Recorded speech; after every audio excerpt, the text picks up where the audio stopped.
In the examples discussed so far, the questions were pretty straightforward. All the quantities of interest, all the variables were pretty straightforward. Now, in GMAT work problems, the quantities of interest are often given as a rate or as a ratio, if you will.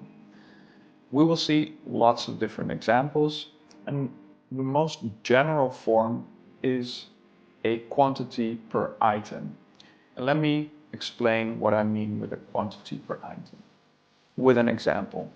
Think of a context where we have a factory who makes chocolates, and the chocolates are put in boxes.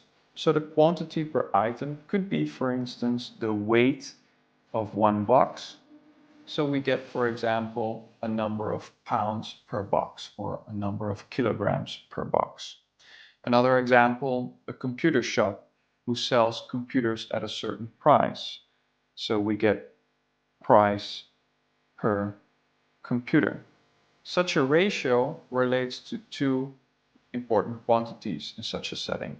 And that's the total number of items and the total quantity.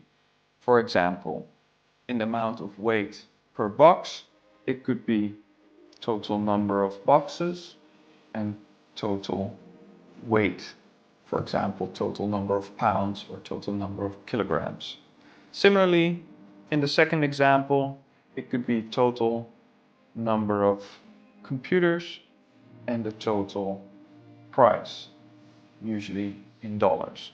Now, how do these quantities and these rates relate to one another? This is very important, and we will see this relation over and over in different forms. So if we have a rate, a certain quantity per item, and we multiply that by the number of items, we get the total quantity, right? For example, if we have a certain weight per box of chocolate, let's say good box of chocolate, 1 kilogram per box of chocolate, and we multiply that by the total number of, say, 10 boxes of chocolate, then the total weight would be 10 kilograms. Makes sense, right? Same here, price per computer, multiply it by the number of computers, and you will see the total price. Now, these are simple examples, but it's good to be aware of what we're doing here, because it will get a bit more difficult step by step.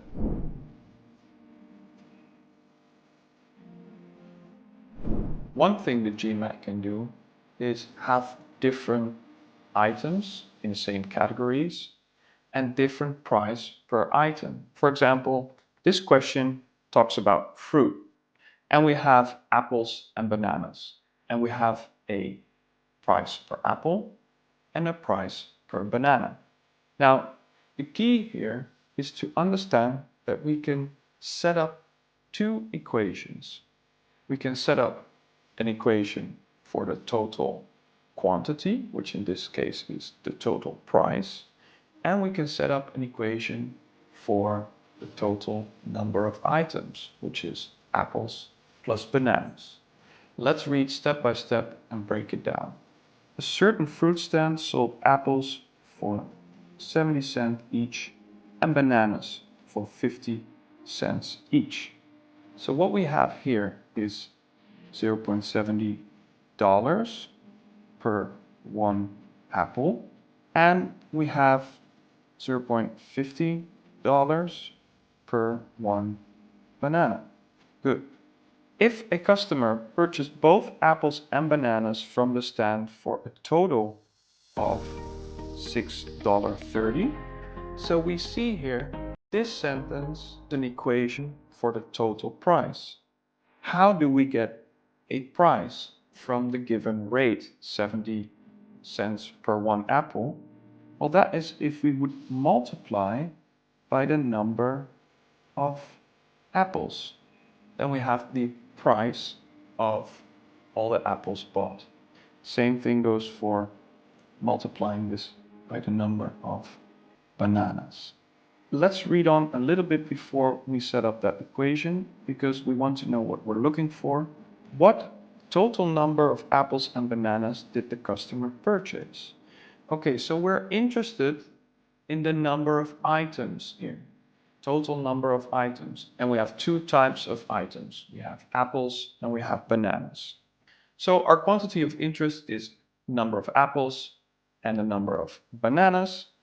Let's choose our most obvious variable, A and B. So what we are looking for is A plus B. What is the total number of apples and bananas? Good. Now let's go back to that second sentence, because we now define the number of apples to be A. So let's write down A. Similarly, the number of bananas is B. So the price for all the apples is 0.70 times A, and the price for all the bananas is 0.50 B. So the second sentence then translates into 0.7 A plus 0.5 B equals 630. As you will practice this over and over, hopefully you can write this part down right away and you don't have to think about this anymore.